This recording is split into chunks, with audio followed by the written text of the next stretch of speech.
The morning was unusually clear as Major Jack Harrow stared at the serene blue sky from the Pentagon courtyard. It was a silence before the storm. Inside the Situation Room, screens flickered with unsettling telemetry, objects of unknown origin entering Earth's atmosphere. "Major Harrow, you need to see this," called General Mason, his voice tense over the commotion of analysts and military advisors scrambling for information. Jack entered the room, his gaze immediately drawn to the radar images. What's their trajectory? "Every major city across the globe," replied Lieutenant Carter, pointing to the blinking dots on the screen that mapped the terrifying descent of the alien fleet. The room fell eerily quiet as everyone absorbed the reality. "Initiate Protocol 2-1 Alpha. Get me the President on the line and scramble the interceptors," General Mason commanded, his experienced hands steady despite the chaos. Outside, the clear sky was now marred by the ominous shapes of colossal ships descending with menacing intent. Jack's phone buzzed. It was Commander Steve Anderson, his old academy friend stationed in Europe. "Jack, it's happening here too!" Steve's voice crackled with urgency. "London, Paris, Berlin, they've taken a hit."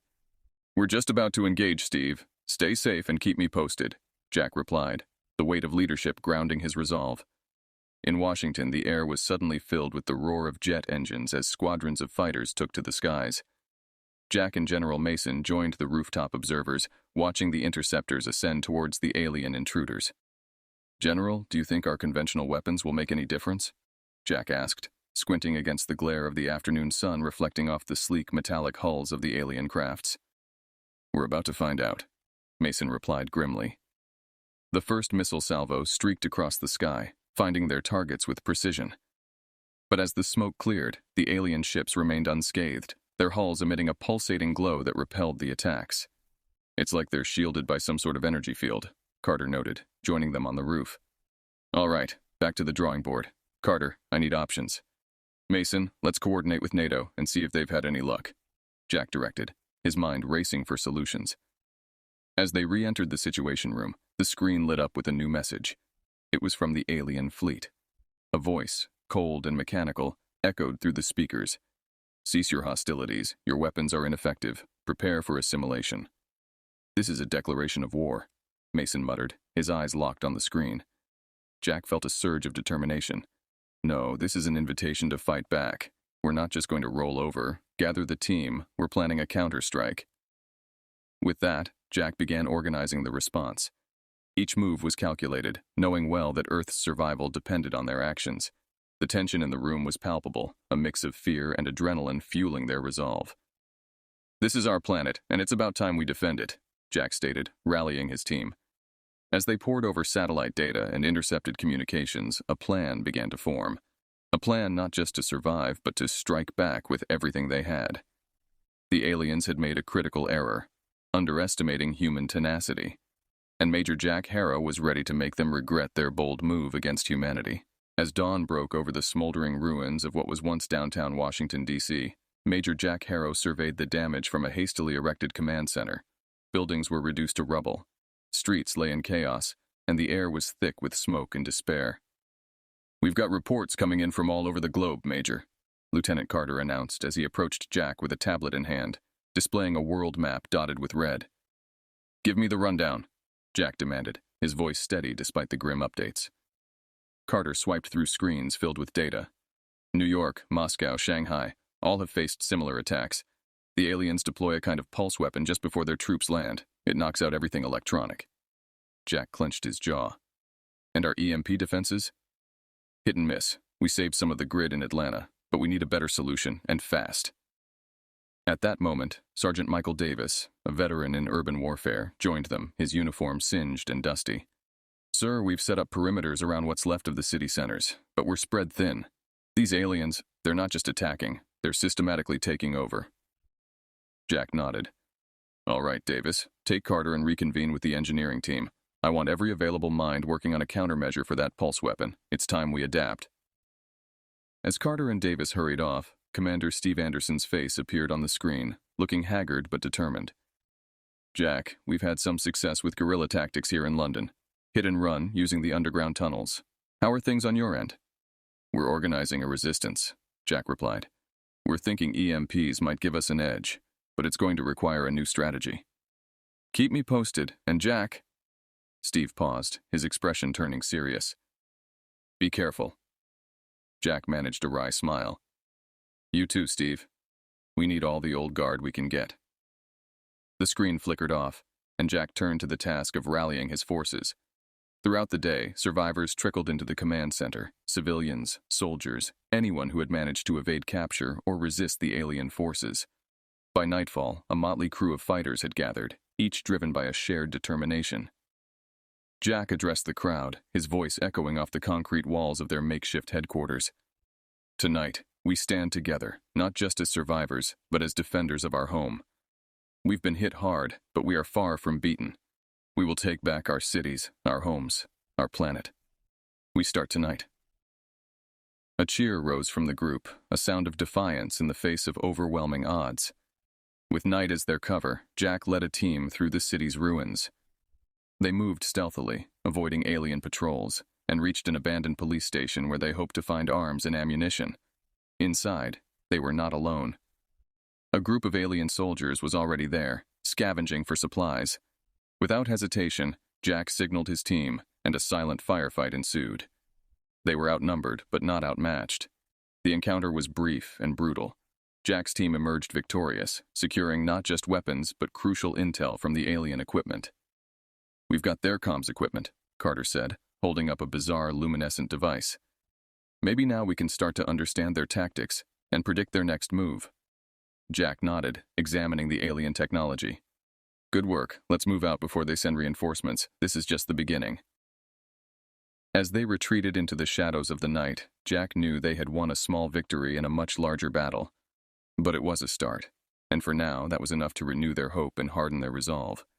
They were down, but not out, and they were ready to fight back, one pulse at a time. The makeshift war room, set up in an underground bunker beneath the remnants of the Pentagon, buzzed with activity as Major Jack Harrow convened his top advisors for a crucial strategy session. The walls, lined with maps and digital screens, depicted the grim status of global hotspots where the alien invasion was most intense. All right, team, Jack began, his eyes scanning the room, meeting the gaze of his assembled officers. We've got a potential game-changer on our hands. Lieutenant Carter stepped forward, activating a holographic display that showed a looping video of their last encounter with the aliens. Based on the data we've extracted from the alien comms equipment, we've discovered that their shielding fails momentarily when exposed to high-frequency EMP bursts. Murmurs of curiosity mixed with skepticism filled the room. Jack raised his hand for silence. I know what you're thinking. It's risky, but it's the best shot we have. Sergeant Davis, now in charge of the Resistance's tactical operations, leaned in, interest piqued. How do we deliver these EMPs? Our drones are down, and most airfields are under enemy control. Jack turned to Dr. Emily Harris, a civilian scientist who had been working closely with the military to adapt human technology against the alien threat. Emily, you want to take this? Dr. Harris nodded, her expression one of cautious optimism. We've retrofitted old commuter trains with EMP generators. They're crude, but effective. We can use the rail systems, many of which are still operational, to deliver these EMPs directly into the heart of alien-controlled areas. The room fell silent as the implications of her plan sank in. Finally, Commander Steve Anderson, joining via a secure video link from Europe, broke the silence. It's brilliant. It gives us a mobile, hard-to-detect delivery system. We can strike multiple targets simultaneously without risking more aircraft. Jack smiled slightly. Exactly. Steve, I want you to coordinate with our allies in Europe. Start retrofitting any available trains. We'll do the same here and hit them with everything we've got. The following days were a blur of frantic activity. Across the world, resistance cells worked tirelessly to modify old trains, install EMP technology, and plan their routes through territory now crawling with alien patrols. In the early hours of a particularly cold morning, Jack and his team boarded the lead train on the outskirts of what was once bustling downtown Chicago. The city, now a shadow of its former self, was eerily quiet in the pre-dawn light. Everyone knows their part? Jack asked, looking around at his team, who nodded in response, each member cloaked in a mixture of determination and the quiet anxiety of the unknown. The train began to move, slowly at first, then picking up speed as it neared the alien-controlled zones. As they approached the first target, Jack gave the signal. Dr. Harris activated the EMP generator, and a pulse of blue light surged through the air. The effect was immediate. The alien shields flickered and died, leaving their units vulnerable. Resistance fighters hiding in the ruins emerged, launching a coordinated attack. The element of surprise was total, and the human forces swiftly regained control of the area. Encouraged by the success, Jack's train moved to the next target, repeating the process. News of their victories spread like wildfire, boosting the morale of resistance forces worldwide. By the end of the day, they had liberated several key positions, significantly disrupting the alien command structure. But Jack knew this was just the beginning. The aliens would adapt quickly, and they needed to stay one step ahead. As they returned to base, Jack looked out over the liberated zones, his mind already racing with plans for the next phase of their resistance. They had won a significant battle today, but the war was far from over. Yet, for the first time since the invasion began, there was a real sense of hope, a belief that maybe, just maybe, they could reclaim their planet. Under the cover of darkness, Major Jack Harrow and his team returned to the bunker, energized by their recent victories. The atmosphere was different this time. A buzz of hope and determination filled the air. Soldiers and civilians alike shared stories of the day's triumphs, bolstering the morale of everyone in the resistance. Jack convened with his top advisors to analyze the outcome of their first widespread use of EMPs. The maps on the screens now showed several regions blinking slowly, signifying areas taken back from alien control. "Looks like the EMPs are more effective than we hoped," Lieutenant Carter remarked, pointing to the reclaimed zones. "We've got them rattled, but they're regrouping faster than expected," Sergeant Davis added, his eyes narrowed in concern. "Their countermeasures won't be far behind."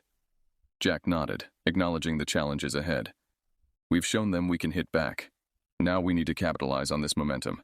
It's time for Phase 2. We're going on the offensive." Plans were quickly drawn up for a series of coordinated attacks across major alien strongholds. Jack decided to lead the main assault on New York City, where the aliens had established a massive command center. The next morning, Jack briefed his team. "Today we take the fight to them. We've been on the defense for too long. It's time to show them Earth is not theirs for the taking." Loaded with enhanced EMP devices and heavy artillery, Jack's forces moved out at dawn, using the network of tunnels and sewers to approach the city unnoticed. The once bustling streets of New York were desolate, with alien patrols intermittently crossing what had become a ghost town. As they neared the alien command center, a colossal structure towering over the city, Jack's team set up their equipment. The air was tense, with every soldier knowing the stakes were higher than ever. Dr. Harris, who had accompanied the team to oversee the deployment of a new, more powerful EMP, gave the signal, and the device was activated. A deep hum filled the air, followed by a pulse of light that enveloped the alien structure. The shields around the command center flickered and went out, just as they had planned. Jack shouted over the comm, "All units, move in!" Resistance fighters surged forward, engaging the disoriented alien troops. The battle was fierce, with human tenacity pitted against the technologically advanced aliens. But without their shields, the aliens were vulnerable, and their response sluggish. Jack led a squad through the chaos, making their way to the heart of the command center. They planted explosives, aiming to bring down the alien communications array. As the explosives detonated, the array crumbled, sending a shockwave through the alien operations. Cheers erupted among the human fighters as they witnessed the symbol of alien oppression fall. But the victory was costly. Many brave fighters were lost, and the city lay in ruins. As Jack walked through the debris, he felt a mix of triumph and sorrow. Each life lost weighed heavily on him, a stark reminder of the brutal cost of war. Returning to the bunker, Jack and his team were greeted as heroes. Yet the mood was somber, reflecting the high price they had paid for this victory. "We've struck a major blow today," Jack addressed his team, "but this war is far from over. We mourn our fallen, we celebrate our victory, and tomorrow we prepare to fight again, because we know they will come back stronger." As the resistance settled for the night, the determination to fight for Earth's freedom burned brighter than ever. Jack knew the aliens would adapt to their tactics, but he also knew that humanity's resolve was unbreakable. The tide was turning, and for the first time, victory seemed within reach. The alien fleet had regrouped after the catastrophic blow in New York, shifting their command hub to a fortified position in the Rocky Mountains, a place where the rugged terrain made direct assaults perilous.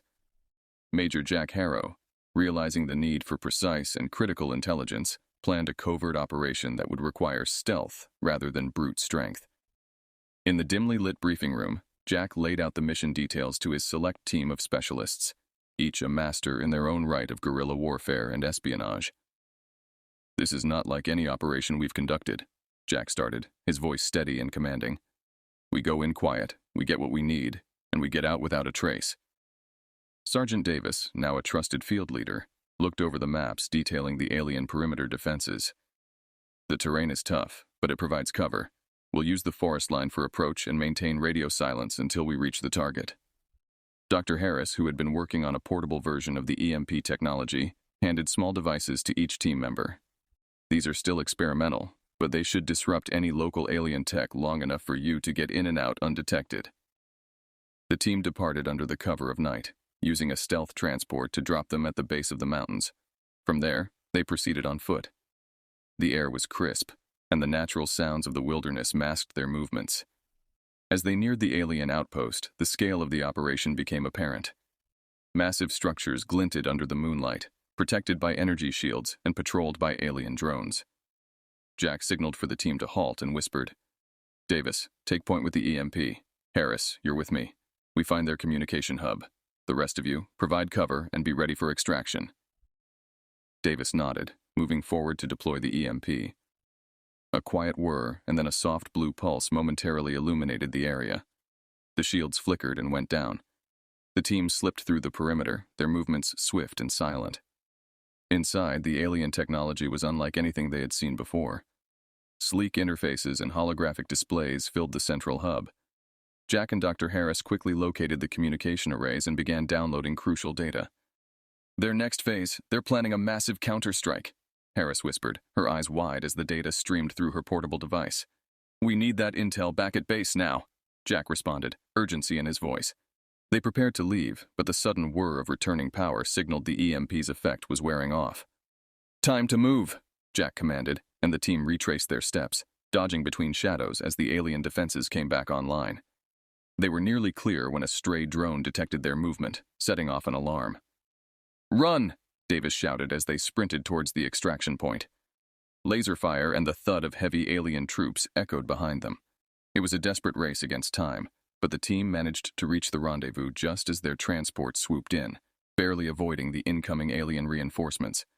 Breathing heavily, the team collapsed inside the transport. "We got it, Jack. The data's secure," Harris managed between breaths. Jack nodded, his face set in grim determination. "This changes everything. We now know what we're up against, and we're going to use it to end this war." As the transport ascended, Jack looked back at the alien base, knowing that their successful infiltration had not only provided them with invaluable intelligence, but it also demonstrated the aliens' vulnerability. They were not invincible, and humanity could indeed fight back with cunning and resolve. The war was far from over, but tonight they had scored a significant victory. With the intelligence gathered from their daring infiltration, Major Jack Harrow knew the time to act was now. The alien forces were planning a massive counteroffensive that could potentially end the human resistance once and for all. Armed with this knowledge, Jack planned a preemptive strike that would not only disrupt the alien operations, but also give humanity a fighting chance to turn the tide permanently. In the early hours of the morning, as the first light crept over the horizon, Jack convened a meeting with his key leaders in the Resistance's Central Command. The room was tense, each person aware of the weight this day carried. "Based on the intel Dr. Harris secured, we know the aliens are amassing forces in the Nevada desert.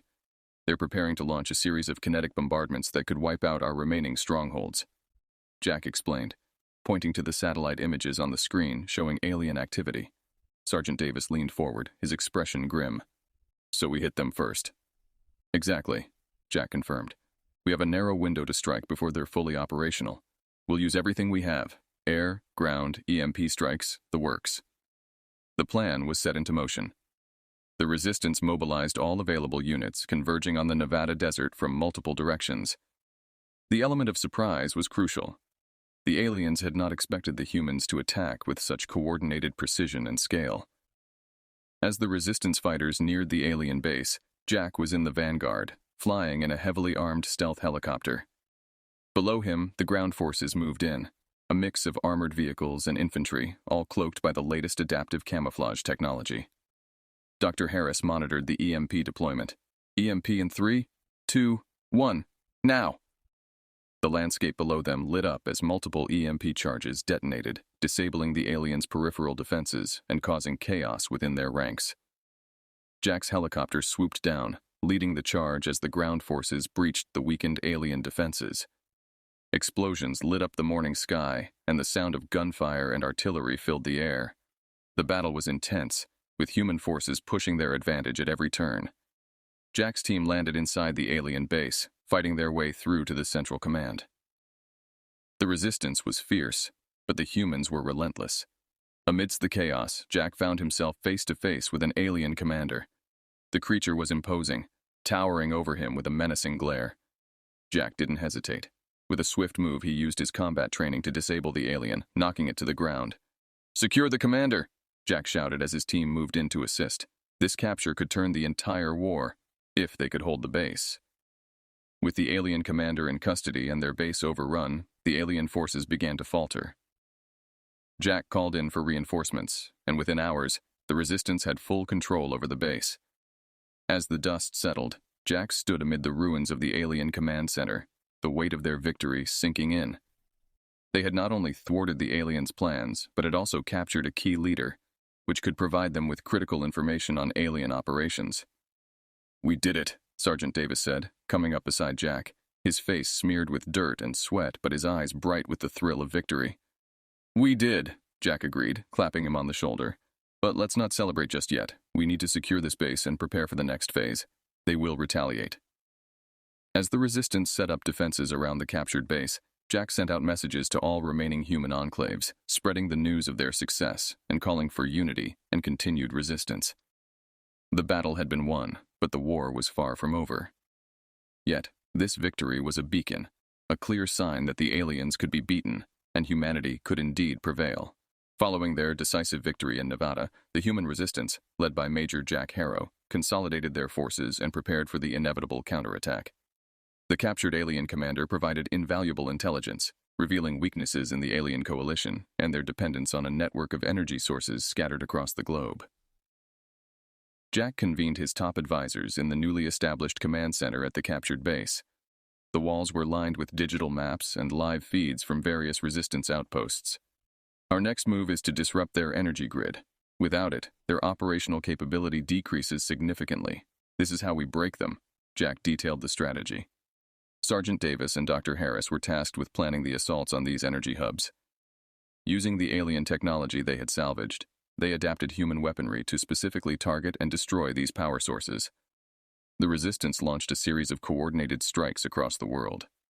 From the deserts of Africa to the icy landscapes of Siberia, human fighters attacked these alien energy hubs with precision and fierce determination.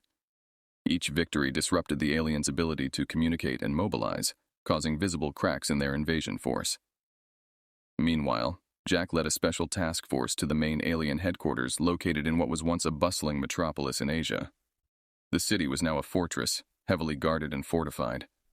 However, the intelligence from the captured commander had revealed a secret entrance through the underground utility networks. Under the cover of darkness, Jack's team navigated the sewers and maintenance tunnels. They emerged inside the alien stronghold, undetected. The corridors were stark and illuminated by a harsh, unnatural light. As they moved deeper into the heart of the headquarters, they encountered minimal resistance, thanks to the confusion and disarray caused by the ongoing attacks on the energy hubs. Reaching the central command room, Jack and his team were confronted by the alien supreme leader, a formidable figure surrounded by its elite guard. A tense standoff ensued. Jack, understanding the critical nature of this moment, stepped forward. "Your forces are crumbling. Your power sources are destroyed. Surrender is your only option." The alien leader, recognizing the desperation of the situation, responded in a low, rumbling voice. "Your resistance is unexpected but futile. You cannot sustain." Jack smiled thinly. "Look around. We've already sustained. We're not just surviving, we're winning. End this now, and we'll spare what's left of your forces." After a tense pause, the alien leader nodded slowly, signaling its surrender. Jack's team secured the leader and quickly broadcasted the capitulation across all channels. The news spread like wildfire, sparking celebrations among human fighters and civilians alike. The remaining alien troops, seeing their leader captured and their command structure collapsed, ceased fighting. Within hours, global resistance leaders convened to discuss the terms of surrender and the aliens' withdrawal from Earth. Jack, standing amidst the ruins of the alien command room, felt a mix of triumph and weariness. The world he'd fought for was free, but at a tremendous cost. Cities lay in ruin, millions had perished, and the task of rebuilding would be monumental. Yet, as he watched his team interact, laughing and clapping each other on the back, he felt a profound sense of pride. They had faced an unimaginable threat and emerged victorious through resilience, bravery, and unity. The war had ended, not with a final battle, but with strategic brilliance and the indomitable spirit of humanity. Jack knew the road ahead would be long and challenging, but for the first time in what felt like forever, there was hope. They could begin to rebuild, to heal, and to look forward to a future that was once uncertain. The days following the alien surrender were a whirlwind of activity. Major Jack Harrow found himself at the center of planning sessions, not for battles, but for peace and reconstruction. Global leaders and former resistance commanders converged in what remained of the United Nations in New York to negotiate the terms of the aliens' withdrawal and to lay the groundwork for Earth's recovery. Jack, weary yet vigilant, attended each meeting, his presence a steadying force for those still coming to terms with the end of the conflict. The discussions were intense, as representatives from around the world voiced their concerns and hopes for the future. "We have to ensure that this never happens again. We need a unified defense strategy," one diplomat argued, echoing the sentiment of many in the room. Jack listened, his thoughts occasionally drifting to the soldiers and civilians who had lost their lives. The victory was theirs as much as it was his, bought with their sacrifices. It was a debt he felt deeply, driving his determination to rebuild a world that would honor their memory. Outside the conference room, in the streets of New York, the signs of battle were everywhere, but so were the signs of humanity's indomitable spirit. People from all walks of life worked together to clear debris, distribute aid, and restore essential services.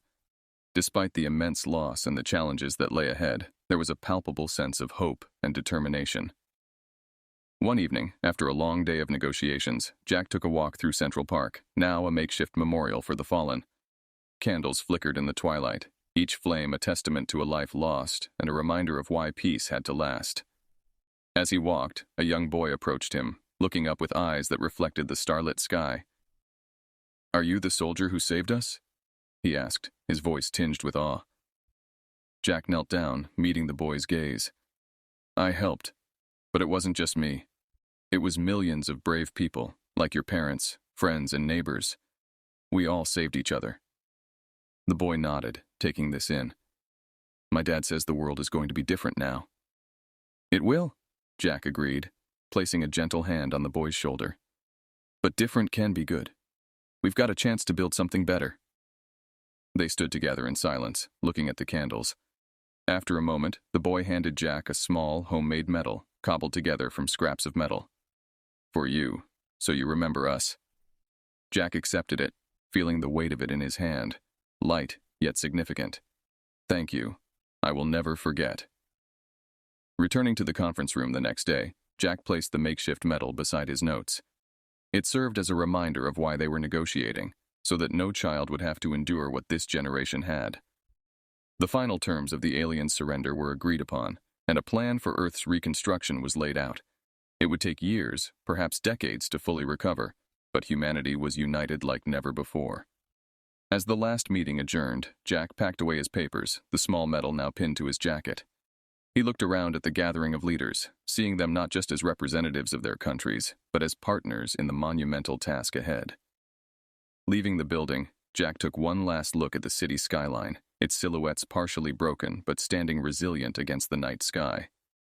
He knew the road ahead was fraught with challenges, but he also knew that humanity, as always, would rise to meet them. Victory had come at a great cost, but it had also brought a unique opportunity. An opportunity to rebuild, to rethink, and to renew. As he walked away, Jack felt a profound sense of commitment to the future, a future they had all fought so hard to secure.